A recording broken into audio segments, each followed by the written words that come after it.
Pozdrav ljudi, Toma youtuber ovdje. Danas ćemo snimiti još jedan video. No, ovaj video je malo drugačiji, samo malo vraćam se odmah. Tako je bolje. Danas ćemo raditi jedan tutorial koji nije običan tutorial.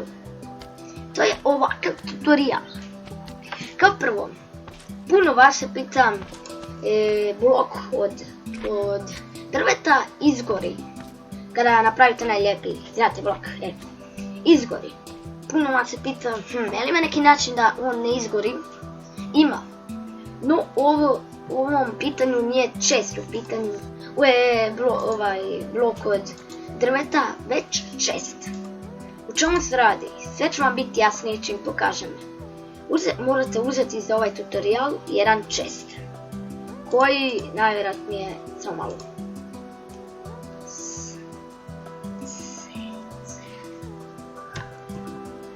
Evo ga, čest. Ja na hrvatski imam. Samo malo. Ajde prekini. Alo. Alo prekini. Sad sve u redu. Nerviraš me. Evo ga, kao prvo.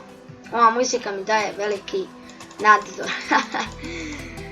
Mislim, daje mi kod nekih hororac u pitanju. Znači kao prvo. Svi se sigurno pitate šta ti radiš na mislim, šta ti je? Pa izgorit će čest, neće. Kako je to moguće? Ovako, sve će vam biti jasnije čim vam pokažem ovaj tutorial. Mislim, već ga pokazujem, ali čim stavim, razumijete me valjda. Kao prvo, tu stavite, razbite jedan blok.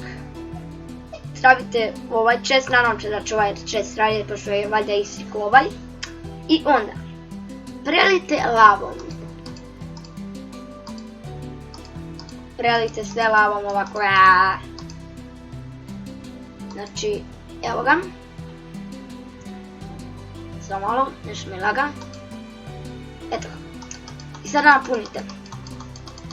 I eto ga. Sve u redu. Samo malo. Da prođemo ovako. Ako je negdje potrebno. Nemo se zapali čovječe. Još da umreš unutra. Mada smo kreativi, tako da ono. Da, puno vas se nervira kod preživljavanja da kopiram Marka Kovsa. Provjerio sam taj kanal King of Shop. Jako je poznan, posjetite ka taj kanal. Možda da. Kao prvo, on nema kralja, nek vitez tame. Dobro, to vi gledate kod kopiranja. Dobro, ali dobro. Idemo dalje. Znači, sada. Vidi kako me nervira ovo. Pa zar nisam se... tako. I sada. Sada uzmete na primjer ovo. Ovo je tu. I sada. Prekini. I sada. Stavite, siskate ovdje sve dok ne dođete do česta. Da budete uvjereni, ja ću to ovak siskat. Alo. Samo malo. Evo ga. I sad stavite ovdje. I vidite. Ostrava je unutra. To nema biti nikakve logike gdje ste u game modu 1. Evo sad ću vam to pokazati. Game mod 0. I game mod 0 to nema nikakve. Evo.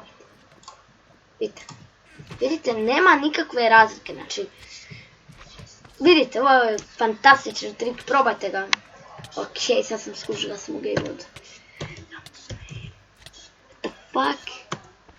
Samo malo.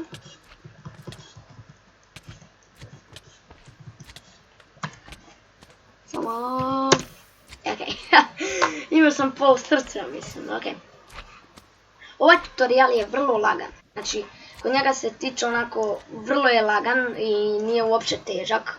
Pošto taj tutorial možete napraviti svugdje, čak i u svom svijetu. I tako možete prijatelja, na primjer, zeznuti, sakrite čestove, inače zamislite da vam prijatelj uzima stalno čestove, iteme iz čestove ili te stvari iz čestova. I sada, vas to nervira onako užas i vi ne želite više da on to radi. Napravite ovaj trik i ko da će on znati. Osim ako bez veze ovak tipkamo da će naći, ali mala je slučajno da će to raditi, tako da ko će još tipkati u lavi jer ima često. Tako da ovo možete prodati svojim prijateljima. I tako da ono, nije uopće teško. Vidite, što si mal. U oko ću te ubosti. Vidi kak su ovaj slatki, daj. Ubit ću vas sam sebe dok ovog ubim malog. Inače ovo tu jako ružno izgleda na ovoj teksturi. Ok, frames mi se vrte užas malo, tako da ne znam. Baš me to nervira. Baš. Pogledajte još jednom. Znači pogledajte dobro, pogledajte da ovo ćete vidjeti jedan put u životu, znam se. Ovo možete napraviti. Što se tiče nove verzije 1.9, mislim da će biti dobra. Očekivajte i epizodu koju ćemo pričati za svu verziju. Tako da, nadam se nam se sviđa ovaj video. Ako ja obavezno dajte mi podršku da i dalje snimam. Ostavite like, share i subscribe. Promijenit ćemo priču u preživljavanju, zato nekima se ne sviđa. Promijenit ćemo, to vam očekivam. Ako ne želite preživljavanje, nećete. Dajte share, share i subscribe i komentar. I mi se vidimo u sljedećem videu. Pozdrav! Vidi ovaj slime block što skače. Šta sad skačeš? Zbog čega skačeš? Pozdrav! Evo, slime blokovi.